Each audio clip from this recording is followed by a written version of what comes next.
Hello, celebrity gossip enthusiasts. I'm Us Weekly's entertainment director, Travis Cronin, and you're listening to Us Weekly's Hot Hollywood podcast.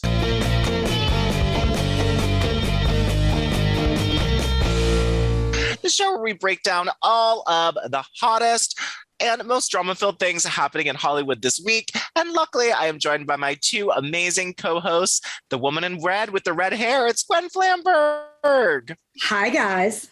And I'm still trying to figure out if she's here for the right reasons. Sarah Huron. Well, I'm finally here, and I'm here for the right reasons because The Bachelorette is not back until July. So you will have my undivided attention. That podcast is still going on, but there's not going to be quite as much to happen. So I'm here now, and I will not miss another week. Yes, and I love that you had the Love is Blind people on there for the podcast. If you guys are into Love is Blind, like I am, go listen to Sarah's podcast. Yes, it was a great pivot because I cannot know enough about those crazy couples. But we are not talking about them this week because we have some royal tours, some babies getting in fights, celebrities called to the principal's office, an emergency plane landing, a drunk lady kicked out of a piano bar, and a con artist who has started painting.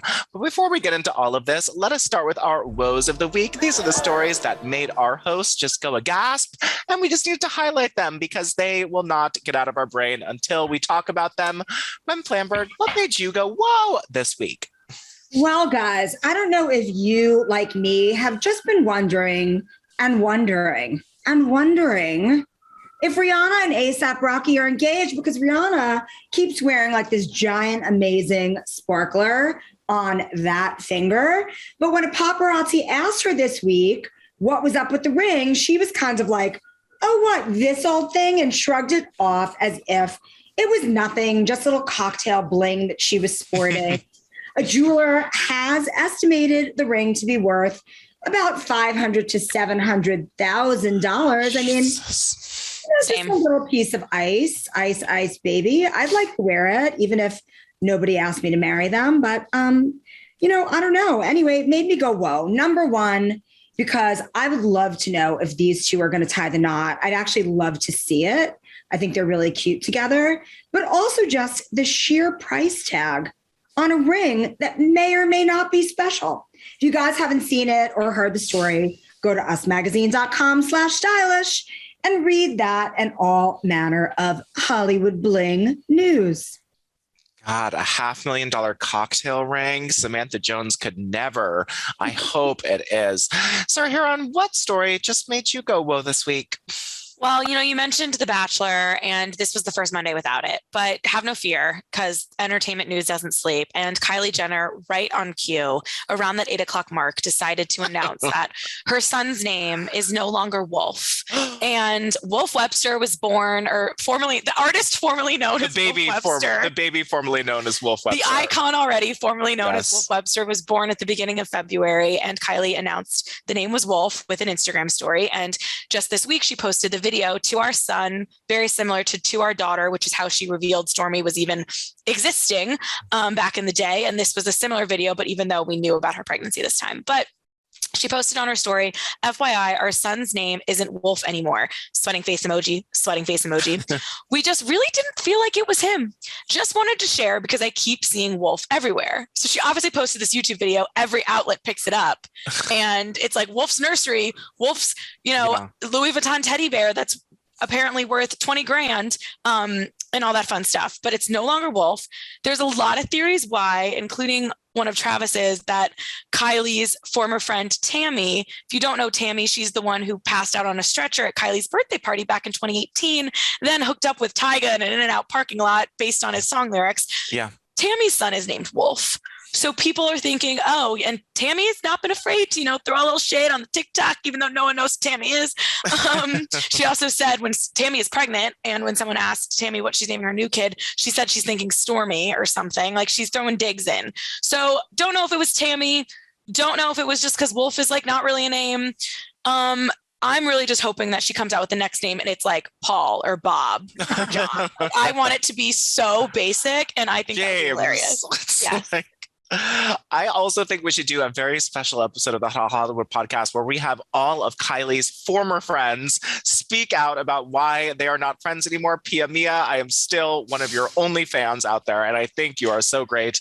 But Pia Mia, Tammy, there's like Jordan Woods, of course, would be the former friend. The friend. I still have the BFF lipstick as decoration in my living room for when it went off sale. For after, of course, Jordan Woods hooked up with Tristan third trimester Thompson at a party. Which, can I just say also, I got to see the first 2 episodes of the Kardashians on Hulu, and I can't say much, but I think it's going to give us what we want, because it really does just feel like an elevated, rich version of Keeping Up with the Kardashians, and the episodes are a little longer because there's no restraints on Hulu, right. And it's kind of around the SNL time is where it starts. So I think there's a lot going on there, and I have high hopes. And is it just all drones, Sarah? There's as the Variety article said, the opening shot with the drone was pretty freaking cool. I got to give it to Kimmy. I will say, I agree with that. Well, I'm glad that they finally get the luxness that they deserve. Well, the story that made me go whoa this week is with Sandra Bullock and Channing Tatum. They were my whoa last week about when she had to stare at his nude crotchal area. I guess, God, that sounds even worse than just saying it. But this week, they were both called to the principal's office. Why, you ask me? Don't worry, I'll tell you. During an appearance on James Corden, The Late Late Show, they said that they had actually met before filming their new movie, Lost City. They had met before in the principal's office of their daughter's preschool. They said, we have 2 very strong-willed little girls like that. And you know, at that young age, they were very much butting heads, Channing said. After James Corden asked him about how they met, Sandra is a mom to Louis, 12, and her daughter Lila is 8. And she said she would always answer the phone, hoping to hear it was Channing's daughter, Everly, 8, who had started this initial fight. Channing started laughing, and he was like, I would be like, of course, all the people for my daughter to fight with, and it's Sandra Bullock's daughter. Now, they tried to resolve these altercations with the challenge of who can be the nicest to the other one. So they would start bringing each other little Dixie cups of water, and they sort of made it a competition for their daughters to figure out who could be the nicest to each other. I assumed there was some type of rewards program, but I love that they met in a principal's office, and that Channing Tatum had to be like, God damn it, my daughter started a fight with Sandra Bullock's daughter. That's pretty epic. I hope they end up being best friends and like take over young Hollywood one day. They will. I do too. 8-year-old Everly, we and Lila, we know that you two are going to rule the world. Well, let us get into some of the news. Now, if you're listening to this podcast, chances are you do know who Pete Davidson and Scott Disick are, but Britney does not. Britney Spears recently admitted on Instagram that she is living a much less stress-free life than all of us because she has never heard of Pete Davidson nor Scott Disick. Now, she reposted a story from Scott Disick's Instagram story, which showed him hanging out with Pete Davidson. In the video, not much is happening. Pete and Scott are just sitting on a couch. There's a friend taking a nap. It's a very tame night in, and the caption read, "Boys with a Z," very important to note. "Night was wild." And apparently Britney found this very hilarious, and she reposted the story. She said, "No idea who these people in the video are, but it made me laugh so hard." Now, I have questions that how did she find Scott Disick's Instagram story? Why was just a few people hanging out so hysterical? But I'm glad that we found out that she has no idea who she were. What did you guys take from this? It was very strange to me. I mean, this doesn't totally surprise me. I think we've known Britney has lived in Britney bubble partly because of the conservatorship and partly because she just like is her happiest dancing on Instagram. So it doesn't really, and she's got, obviously a complicated relationship with media. So it doesn't surprise me that she's not listening to the show or, reading usmagazine.com as much as I would love her to. So in what world would she know Pete Davidson or really Scott Disick? Maybe Pete Davidson if she watches movies or turns on SNL every so often, but he's not really on that either. So, no. I don't know. I guess I'm not surprised. I would love to know what she thinks of the Kardashians and Kanye. Because she, doesn't know those two. Does she know the outer world? Is she going to be tuning into the Kardashians on Hulu? What does Britney watch? Like, does she like to listen to things like from her era? I don't know. I can see her being like a Gilmore Girls fan or sort of. I know so Britney and I have a lot in common. Britney and you have a lot in common.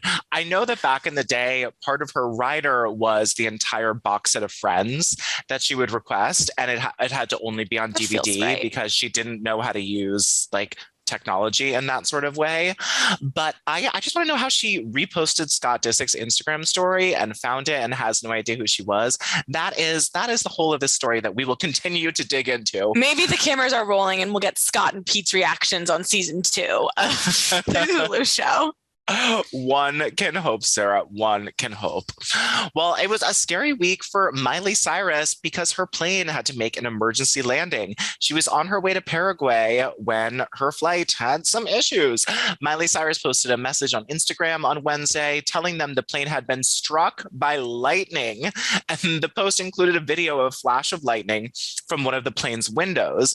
She was headed to perform at the Asunquinico Musical Festival, maybe that. And Miley said, to my fans and everyone worried about hearing about my flight to Asuncion, she wrote, our plane was caught in a major unexpected storm and struck by lightning. My crew, band, friends, and family who are all traveling with me are safe after an emergency landing. We are unfortunately unable to fly into Paraguay. I love you. But goddamn. She posted a photo of the plane that was struck and the damage done by the lightning, and it was really, really bad. The weather conditions were so bad in Paraguay that the first day of the festival was canceled. So Machine Gun Kelly couldn't perform, Doja Cat, Foo Fighters, all of that happened.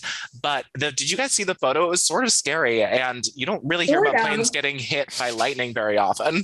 Yeah, not sort of. Totally terrifying, especially if you're flying private or, like even if you're just flying with your A crew on a jet, that's a small jet. And yeah, totally terrifying. Thank God Miley and everyone in her crew is okay. Totally agreed. Thank God she's okay, because today is the 16th anniversary of the Hannah Montana premiere, and it would be quite devastating if she was anything besides her perfectly, she's just being Miley self on such an important day, like the 16th anniversary of Hannah Montana. Oh, and what a beautiful day it is. Truly the best of both worlds on this day. Everyone do a hoedown, throwdown to those who celebrate. Do you see that TikTok? It was a clip from her recent concert. Yeah. She was like, I have this dream to do the hoedown, throwdown. Does anyone remember? And some of them started throwing out the lyrics, and then she got into it. Like she remembered the first couple lines, pop it, lock it. And then of course she forgot, but I was then she forgot. And the audience also sort of forgot. The audience was like, pop it, lock it. Dot it, country fi and hip hop it. But that's all I know too. Funny enough, no one in the world actually knows all the lyrics to, hoedown, throwdown. Little known fact. Just me. Just Sarah Huron, and bless her for it. Well, speaking of not knowing the lyrics, Sarah Huron, tell us why a Real Housewives was kicked out of a gay bar. It's not the first time and it won't be the last, but tell us what went down. And there's a lot of Real Housewives of New York's news, but please tell me about the drunken shenanigans first. Yeah, I mean, obviously, if we're talking drunken antics in New York, it could really be anyone, but Luann De Lesseps does make the most sense to be tied to this story. She has been sober on and off for the last couple of years after her Christmas Eve arrest in Palm Beach, that fateful Christmas Eve. And she was at a gay bar and thought she was at her cabaret show. From what I understand, she went out and she wanted to take the mic, and they were like, we don't know, money can't buy you class. And she was shooketh by that. And what piano player doesn't know money can't buy you class? Truly. It is a classic. I think it's taught in every school. It should be now. People should learn it on the recorder.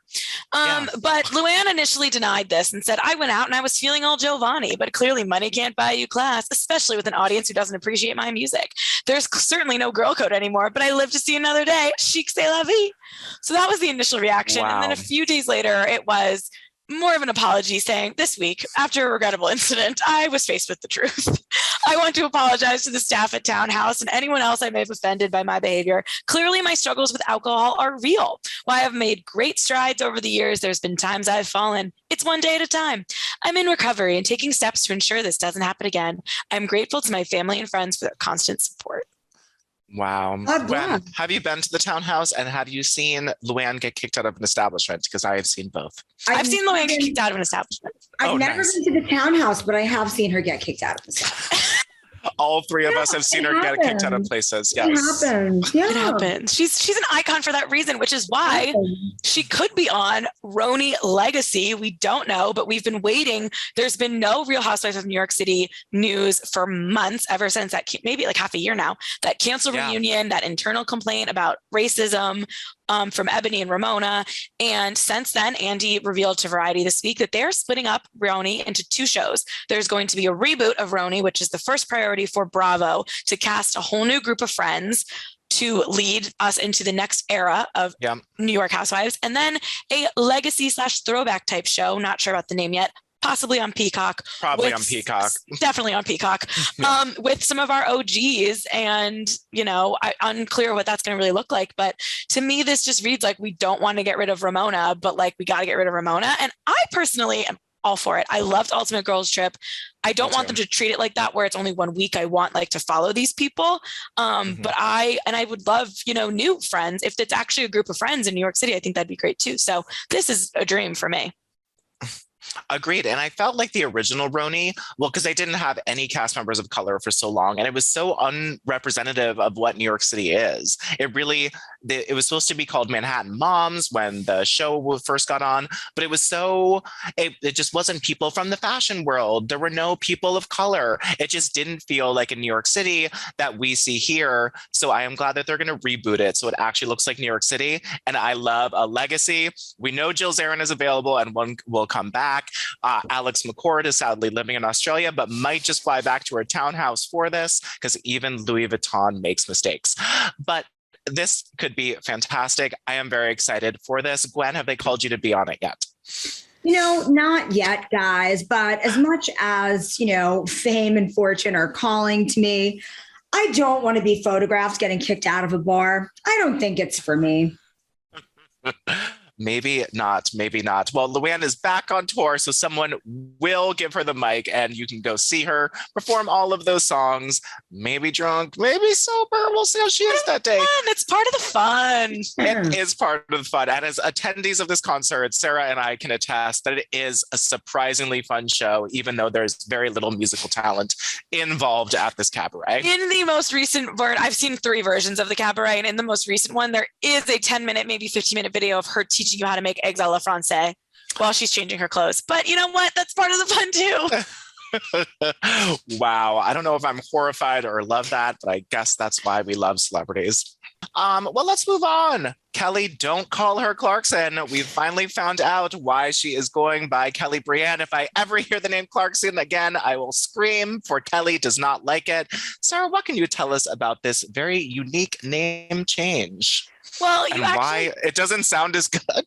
Yeah, you don't have to. You can still call her Kelly Clarkson, is what we learned. So basically, a few weeks ago, we got that court document. I think Us Weekly was the first to have it, about her desire to go by her first middle names because, quote, my new name reflects more of who I am. Amid this nasty divorce with Brandon Blackstock, which has since been finalized, and now she has to give him all of her money, which I'm still mad about. But and the hearing for her name is actually set for next Monday, so we might have more information next week. But she was on the carpet at the premiere of her new show, and she told people, the TV show, I just got divorced, so I had to drop my married last name. I just kept my middle name for my personal life. I'm still Kelly Clarkson. I don't think I can change Clarkson at this point. I'm 20 years in. So basically, if you know Kelly as in real life, I guess you have to start calling her KB, Kelly Brienne, just Kel. But if you're at the concert, you can be like Kelly Clarkson, Okay, good to know. Breaking it all down for you. Parameters, Travis. That's what KB told me, Thank you. That's how KB wants it. Call her Clarkson if you are indeed nasty. Yes. Great. I got it. And if there are any scammers out there, please go after Brandon Blackwell. Blackstock. We don't have to know it anymore. Go after Brandon. Well, get it right because you're the scammer. Yeah, exactly. Blackstock. That's STOCK when you're looking up. Steal all of his money because I hate what he did to our KB, our Kelly Brienne. That's right. She's Kelly Brienne to me. She is Kelly Brienne to me. Thanks to my host, the girl group in themselves, Sarah and Gwen, for helping me spill all of this piping hot celebrity this week. Again, this is Travis Cronin on Us Weekly's Hot Hollywood podcast with your weekly peek into the glamour, glitter, fashion, fame of your favorite celebrities. Because after all, they're what? They're just like us. Oh, best one yet. Thank you guys so much for listening, and we will be back next week. We'll see you then. Oh, that was fun.